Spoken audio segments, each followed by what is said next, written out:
السلام علیکم dear friends, welcome to my YouTube channel APS Asia syllabus. تو آج ہم لوگ پڑھیں گے چھٹی جماعت کا تیسرا عنوان خلق عظیم۔ چلیں ریڈنگ کی طرف بڑھتے ہیں۔ حضرت محمد رسول اللہ خاتم النبیین صلی اللہ علیہ وآلہ آلہ وصحبہ وسلم اللہ تعالیٰ کے ایسے برگزیدہ پیغمبر ہیں جن کی ذات پاک میں تمام خوبیاں جمع ہے۔ آپ صلی اللہ علیہ وسلم اللہ تعالیٰ کے آخری نبی اور رسول ہیں۔ آپ صلی اللہ علیہ وآلہ آلہ وصحبہ وسلم کے بعد کوئی نبی یا رسول نہیں آئے گا۔ آپ صلی اللہ علیہ وآلہ آلہ وصحبہ وسلم کی ذات پاک میں فضائل و اخلاق کے تمام اوصاف جمع ہے۔ اللہ تعالیٰ نے آپ صلی اللہ علیہ وسلم کو اخلاق کی اعلیٰ ترین مرتبے پر فائز کیا ہے۔ اللہ تعالیٰ کا ارشاد ہے وَإِنَّكَ لَعَلَىٰ خُلُقٍ عَظِيمٍ۔ ترجمہ، اور یقیناً آپ صلی اللہ علیہ وآلہ آلہ وصحبہ وسلم اخلاق کے اعلیٰ مرتبے پر فائزہ ہے۔ یہی وجہ ہے حضرت محمد رسول اللہ خاتم النبیین صلی اللہ علیہ وسلم کی حیات مبارکہ کو تمام انسانوں کے لیے اسوہ حسنہ قرار دیا گیا ہے۔ آپ صلی اللہ علیہ وسلم بہت شرح کلام تھے، سادہ اور واضح الفاظ میں گفتگو فرماتے، ٹھہر ٹھہر کر نرمی سے بات کرتے۔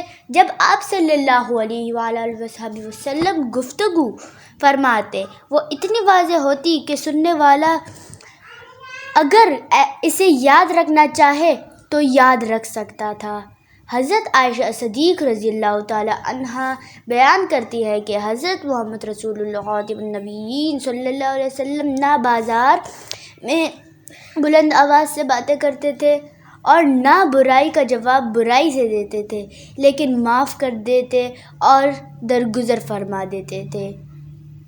حضرت حسین بن علی رضی اللہ تعالی عنہ نے اپنے والد گرامی حضرت علی رضی اللہ تعالی عنہ سے حضرت محمد رسول اللہ خاتم النبیین صلی اللہ علیہ وسلم کے اپنے ساتھیوں کے ساتھ اخلاق کے متعلق سوال کیا تو انہوں نے فرمایا، آپ صلی اللہ علیہ وسلم کے چہرے پر ہمیشہ سکون رہتا ہے۔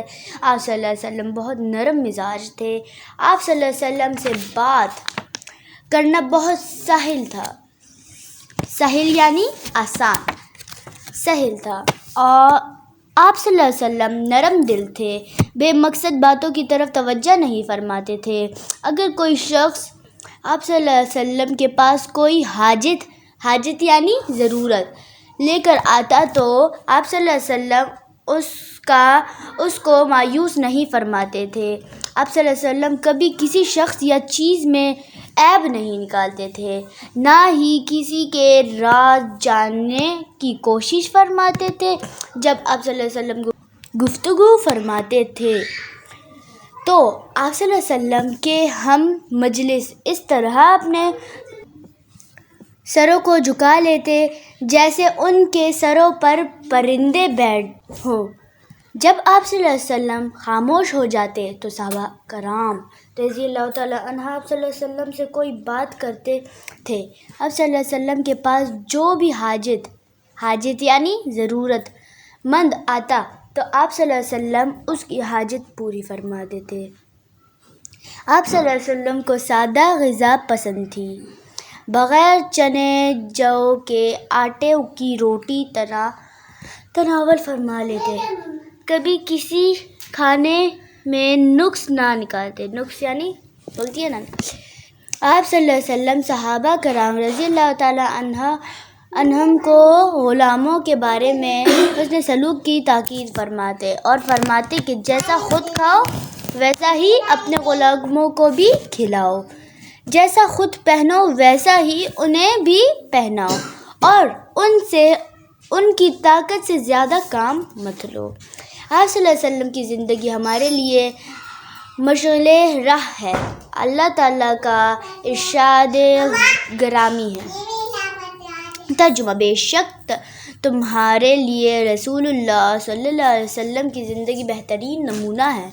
ہمیں چاہیے کہ ہم اپنے پیارے نبی حضرت محمد رسول اللہ خاتم النبیین صلی اللہ علیہ وسلم کے اسوہ حسنہ کے مطابق زندگی گزاریں، ان کے اسوہ حسنہ کی روشنی میں انسانیت کی خدمت کریں، کسی کی مجبوری سے فائدہ نہ اٹھائیں، بڑوں کی عزت کریں، چھوٹوں سے پیار کریں، فضول اور بے مقصد باتوں سے پرہیز کریں، کسی کی دل آزاری نہ کریں، والدین کا احترام کریں، اساتذہ کرام کی باتوں کو توجہ سے سنیں، محنت کریں، کبھی بھی وقت ضائع نہ کریں بلکہ اس کا بہترین استعمال کریں، کفایت شعوری اختیار کریں، جہاں تک ممکن ہو دوسروں کو فائدہ پہنچائیں، جو اپنے لیے پسند کرے وہی دوسروں کے لیے پسند کرے۔